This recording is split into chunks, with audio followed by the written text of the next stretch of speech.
I'm from the city is still. I'm from the city is still. Hey guys, welcome to Picksburgh. This is Anthony. I appreciate you joining me for another one of these videos. Guys, today I'm on my way to my friend's bar. He actually owns a business, and his friend who's down there has a binder full of like original Pokemon cards and stuff like that. So I'm gonna go down there, take a look at them, and possibly work out some kind of consignment deal. So this should be pretty fun, guys. Let's go. All right, guys, so I'm just getting back to the house, and this is what I picked up from the bar. Big old 90s Goosebump book here, and it's full of Pokemon cards. All original stuff, guys. Like craziness. I'll go through and show you some of it. I've been pulling some of it out and top loading it because they weren't even in penny sleeves in there. So here's the big one in there. Well, one of the big ones, I should say. This is I'm pretty sure it's a base set 2 Charizard holo. It does have the shadow on it, and it's probably not in, you know, PSA 9 or 10 condition. One thing I am going to do on this Charizard is the guy who's this actually belongs to, somebody told him it was a fake. To me, it looks real. I'm going to send it into GMA just to authenticate it before I sell it, but I'm almost positive that this is an authentic base set 2 Charizard. So let me show you some of these other holos that he has. He has a Victory Bell here. That's a first edition as well. He has the Aerodactyl first edition. Pretty sure that's from Fossil, and it's also the pre-release promo as well, so that'll add some value. It's got a Lapras first edition. Scyther first edition. First edition Vaporeon. That's a nice one. Got a Grimer here. First edition Clefable. Got a Nidoking. Pretty sure this is also base set 2, most likely.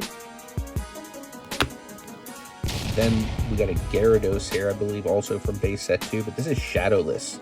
So this adds a lot more value because did you see how this card right here has this little bit of black shadow around it?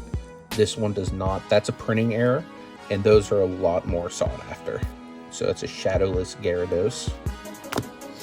And let me show you some of the stuff that's still in the book that I haven't had a chance to pull yet. Okay, so first page, I got everything out. So second page, we got a Chansey from base set 2. Got a Mewtwo. That's a pretty desirable one there because it is also shadowless and holo. In the newer set, they did not make that a holo. So that's a pretty nice desirable Mewtwo there. Got a Raichu, also from base set 2.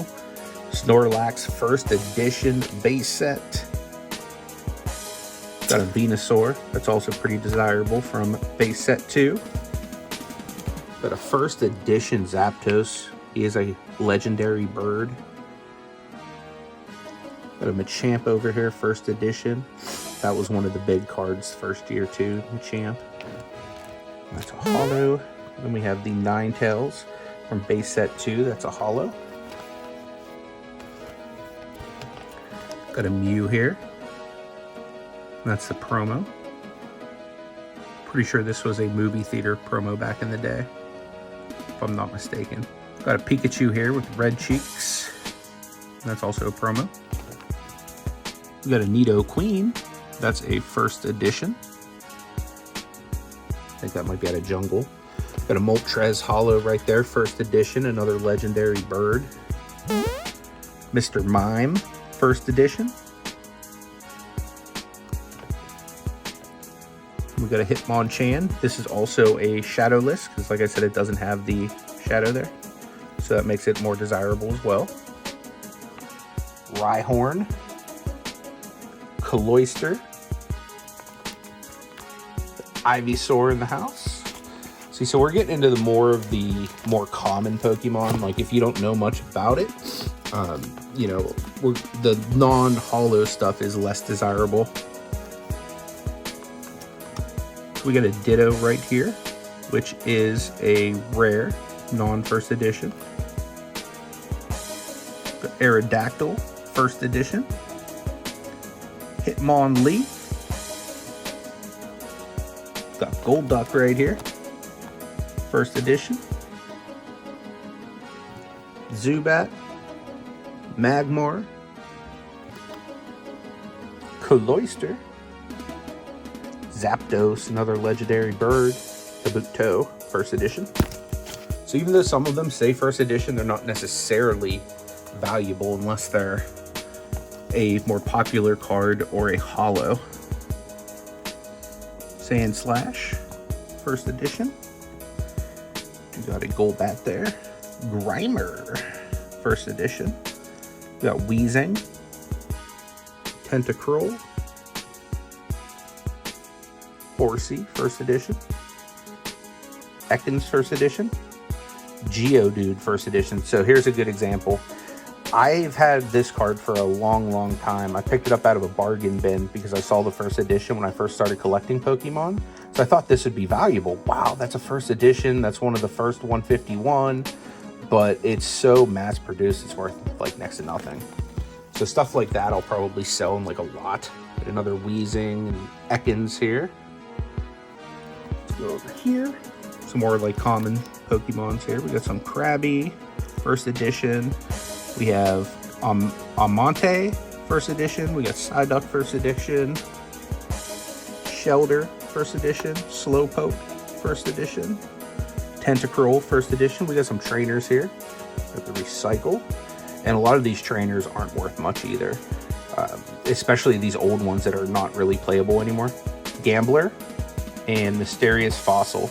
Now sometimes they are if they get reprinted and they're really playable for competitive play. But beyond that, they're not worth a whole lot like for these type of trainer cards. So we got a Mr. Fuji, Energy Search, Golem, Kabutops, Seadra, got a Gengar, that's pretty sweet. Magneton, Arbok, first edition. Slowbro, first edition. Got another Mr. Fuji on the back there. We got a Omastar, first edition. Kingler, Graveler, first edition. We got a Muck. Got a Grimer. Another Graveler. And that's everything, guys, in this binder. So what I'm going to do is work my way through it, and I'm going to assess what is gradable, what's not. Some stuff's going to get sent in for grading if it looks good enough. I'm assuming none of this is going to be gradable because the cards I've pulled and looked through so far have not been. Awesome thing is all of these cards are going to be available on my eBay store.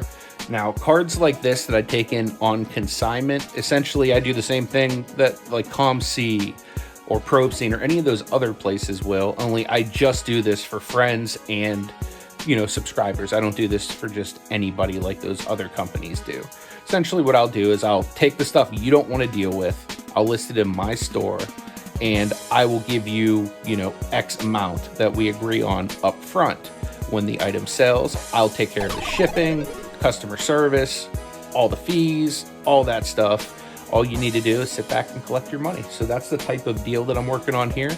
I do have a couple different people I do this with. So anytime you see cards like this in my store, I don't have as much wiggle room as I do with my personal cards, but this is still a great opportunity to get stuff at really awesome prices, especially on some nostalgia like this, guys. These are some straight out the 1990s awesomeness.